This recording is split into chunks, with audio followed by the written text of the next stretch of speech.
Hello, hello, bonsoir à tous et à toutes. Bienvenue sur la chaîne Natissa Conseil, la chaîne des femmes multipotentielles, la chaîne des femmes vertueuses. Je suis Barakissa Fofana et mon rôle ici, c'est de t'aider à découvrir ta mission de vie, mais aussi mon rôle, c'est de partager avec toi des petits conseils qui vont t'aider à réussir ta vie. Aujourd'hui, nous allons aborder la partie 2 du thème comment gagner l'amitié de son mari ou encore comment devenir la meilleure amie de son époux. Mais aussi, nous allons aborder une question que j'ai reçue en inbox d'une abonnée qui ne comprenait pas pourquoi est-ce que je recommandais qu'il fallait prier pour son homme, il fallait prier voilà, pour qu'il change en fait. Parce qu'elle ne comprend pas à quoi ça sert de prier pour une personne qui sait qu'elle a une plaie et qui refuse en fait de guérir de cette plaie-là, d'accord? Alors, pour revenir à la question de couvrir les fautes, de son époux ou de son épouse, il faut comprendre que ce n'est pas qu'à la femme de le faire. Même si il est recommandé à la femme sage de bâtir sa maison, il faut que les hommes aussi, d'accord, emboîtent le pas et qu'ils se disent que le mariage, ça ne peut pas fonctionner que dans un seul sens. Ça doit fonctionner dans les deux sens, ok? Madame doit faire des efforts, monsieur aussi doit faire des efforts, d'accord? Alors, quand on continue dans le proverbe 17 toujours, vous allez voir au verset 14, si je ne m'abuse, d'accord? Au verset 14, il est dit là-bas que commencer une querelle, c'est ouvrir une digue, d'accord? Avant que la dispute s'anime, retire-toi. Une digue, c'est quoi? Je suis allée chercher un peu sur Internet. Au sens figuré, c'est un obstacle, d'accord? C'est une barrière, d'accord? C'est un frein.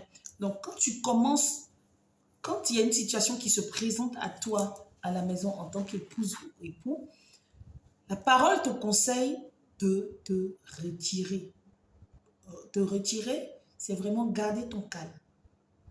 Garder un esprit calme. Ne pas réagir en fonction de ses émotions. Parce que quand vous réagissez, la parole dit que vous ouvrez une digue, vous créez un frein, vous créez un obstacle entre vous. Je vous raconte encore mon histoire. C'est qu'une fois, quand j'ai appris ça, justement, ce verset, comme je vous disais, ça a vraiment changé ma vie.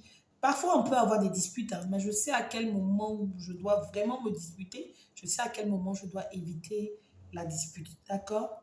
Je ne suis pas ici non plus en train de vous dire que, bon voilà, en pratiquant ça, vous n'aurez pas de problème. Si vous allez en avoir, vous allez vous disputer, mais il faut vraiment se souvenir de cette parole-là et savoir garder raison. D'accord? Donc, je reviens à mon histoire pour ne pas me perdre. Quand j'ai découvert ce verset-là et que j'ai décidé de le pratiquer en soi, vous savez, les hommes, quand ils veulent vous parler d'un genre, ils vous parlent vraiment d'un genre pour vous blesser d'une façon là. Et mon mari, ce jour-là, il était décidé à me parler d'un genre. Donc, il a commencé à parler. On était assis sur la terrasse, il parlait. Je me suis levée tranquillement. J'ai vraiment pratiqué ce que le verset a dit. Je me suis levée tranquillement. J'ai rangé ma chaise. Et puis j'ai dit, chérie, il dit oui. J'ai dit, moi, je pars me coucher. Mais je te parle, non, j'ai dit oui, je sais. Mais moi, je pars me coucher parce que je ne veux pas commencer quelque chose qui va dégénérer. Ça, c'est un. De deux, j'ai une communion avec mon Dieu à préserver. Je ne veux pas que le soleil se couche. En temps, il était déjà 21 heures. Le soleil est déjà couché va se coucher sur, est déjà couché et je ne veux pas, en allant me coucher, je ne veux pas me disputer avec toi. Si tu veux, pour rigoler, pour détendre l'atmosphère, je lui ai dit, si tu veux, attends demain matin 6 heures. On commence, là, on a jusqu'à 18 heures pour se réconcilier. D'accord? Donc, quand j'ai rangé ma chaise, comme ça, il dit, ah, j'ai dit, moi, je ne vais pas me coucher. Parce que je ne veux pas me disputer avec toi et je ne veux pas avoir de problème avec mon Dieu non plus. Je vais me coucher. Il s'est marré, il a dit, c'est pas mieux pour toi. C'est mieux pour moi. Tu as raison. Match nul, tout, tu es là. Tu as gagné aller-retour, mais moi, je vais me coucher. Et je suis rentrée, je suis allée me coucher. On a évité la dispute. Et le lendemain, on n'est pas revenu sur la question, mais on a attendu une prochaine fois. Sinon, j'ai attendu une prochaine fois pour aborder la question, toujours sur un ton doux, un ton d'humour, avec un esprit vraiment très calme. D'accord? Il faut éviter de se laisser submerger par ses émotions. Vos émotions peuvent parler plus fort, mais il faut savoir se ressaisir. C'est très, très important. Parce que sinon, vous allez créer un obstacle, vous allez créer un frein entre vous. Ce serait comme si vous avez en face de vous un mur, au fait. Quand votre mari va vous voir, il va penser qu'il a en face de lui un mur, une femme, voilà, qui ne l'a, une femme, voilà, qui a un sang chaud, qui ne laisse rien passer et tout. Non, nul n'est pas fait, comme je disais. Donc, il faut savoir vraiment gérer ses émotions. Il faut savoir couvrir les fautes, trouver le temps opportun pour parler de ces choses-là. Donc, quand vous allez toujours au niveau du proverbe 17, au verset 27-28, là-bas encore, on nous parle de l'importance de se taire. Hein? À partir du verset, proverbe 17, à partir du verset 27, celui qui retient ses paroles connaît la science. Et celui qui a l'esprit calme est un homme intelligent. Celui qui ferme ses lèvres est un homme intelligent. Donc, toi, en tant que femme, je veux te dire ce soir que ce n'est pas euh, parce que tu te tais qu'on va dire que tu es bête, parce que c'est l'impression que ça peut donner.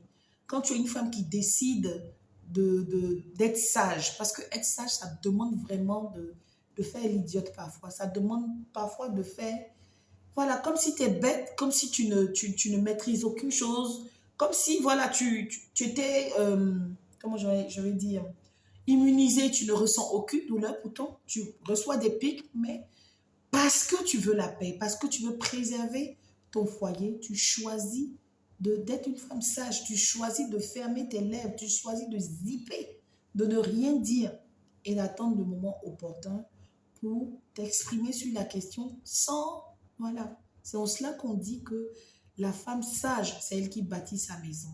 Et à chaque fois que je tombe sur ce verset-là, je me demande, mais pourquoi c'est la femme sage qui doit bâtir sa maison? Pourquoi est-ce que tu ne donnes pas un peu de ta sagesse-là à, à mon mari ou à nos époux? Pourquoi tu ne leur donnes pas aussi? Ils doivent être sages. Pourquoi est-ce que c'est la femme qui doit être sage? D'accord? Et bon, voilà, j'ai toujours pas eu de réponse, mais je sais que c'est la femme qui gère sa maison. C'est la femme sage qui gère la maison. J'ai une de mes mamans qui a l'habitude de dire que l'homme, c'est la tête et la femme, c'est le cou. Partout où tu veux diriger, hein, n'importe quelle direction tu veux donner à ton foyer, c'est cette direction que le cou va donner à la tête qui va suivre. Donc, c'est à toi, femme, d'être sage. D'accord? Alors, le deuxième point que je voulais aborder aujourd'hui, c'est par rapport à celle qui m'a écrit me disant qu'elle ne comprenait pas pourquoi est-ce qu'il fallait prier. Genre, le conseil que je donnais était un peu stupide. Voilà, pourquoi est-ce que tu vas prier alors que ton homme il est infidèle? Tu as juste à te séparer de lui. Chère sœur, je voudrais que tu comprennes que notre monde est gouverné par le prince de l'air, comme on l'appelle aussi Satan, on l'appelle le diable, on l'appelle aussi Shaitan, d'accord? On l'appelle le malin. Alors, et c'est lui qui nous manipule au fait. Tu peux être esprit et en même temps ta chair. Hein, quand je dis esprit, tu peux être un enfant de Dieu et en même temps, c'est ta chair qui te domine au fait. D'accord? Tu peux avoir affaire à un homme qui court à la mosquée, qui court à l'église, qui te donne l'impression d'être pieux, pardon, mais en même temps, cet homme-là ne maîtrise pas sa chair. D'accord? Et il y a cette parole qui nous dit que quand tu veux te battre, quand tu es dans une situation que tu veux, voilà, quand par exemple tu es en train de te disputer avec ton mari, sache que ce n'est pas avec ton mari que tu dois faire la bagarre en fait. Tu dois faire cette bagarre avec l'esprit, le malin qui est derrière ton mari. C'est pour ça qu'il est important de prier pour son mari. Il y a une parole qui te dit que le diable, il veille, il rôde, il tourne autour. Donc, il attaque par tes pensées, il attaque par ce que tu vois, il attaque par ce que tu entends, il attaque par ce que tu sens. D'accord? Il manipule ta chair. Et quand tu es une épouse, tu dois apprendre à être une femme esprit. Une femme esprit, c'est elle qui est connectée aux ondes célestes-là. Et à partir de ces ondes célestes-là, elle combat pour son foyer. Tu ne peux pas être une femme en 2023. Tu ne peux pas être une femme et qui ne prie pas pour son mari, qui ne prie pas pour qui ne prie même pas, tout simplement, qui ne prie pas. Tu es en danger. Ton foyer est mort. tu es en danger. Tu dois être comme cette lampe-là dans ta maison qui veille. Quand je dis veiller, c'est pas être aux aguets dans ton... Non, non, non, non, non. Spirituellement, tu es connecté, tu reçois des messages, tu ressens des choses qui vont t'alerter pour te dire, ici, ça ne va pas, prie pour telle chose, prie pour telle chose, prie. En fait, il faut marcher selon l'esprit. Il ne faut pas marcher selon ta chair. Il ne faut pas marcher selon ta chair. Si tu vas regarder ton mari qui te trompe et tout, si tu ne vas pas en profondeur pour aller chercher à savoir pourquoi est-ce qu'il a ce problème-là, pourquoi est-ce qu'il se comporte de la sorte, mais ma chérie, tu vas te marier tous les matins, tu vas te marier tous les matins à 8 heures et tu vas divorcer tous les jours à 10 heures. Oui, parce que celui que tu vas aller trouver devant toi, s'il te trompe encore, tu divorces, qu'est-ce que tu fais? Donc moi, ce que je conseille ici, c'est vraiment de tuer le mal à la racine, en fait. Positionne-toi comme cette sentinelle-là dans ta maison et prie. Prie.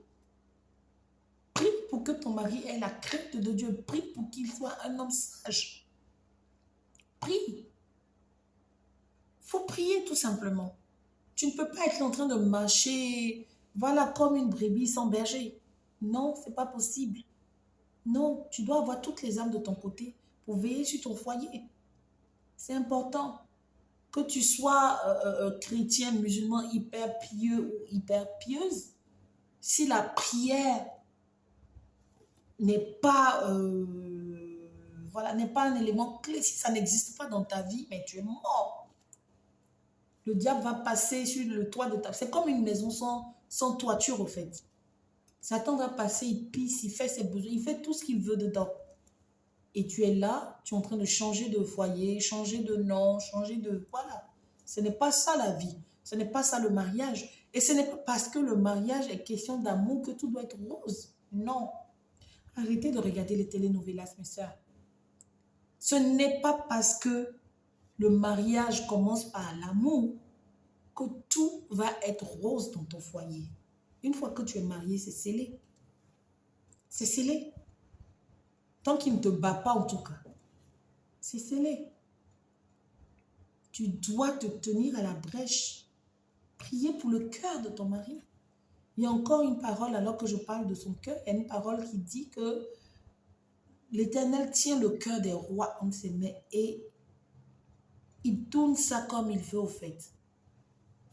Il manipule ça comme il manipule ça comme un courant d'eau.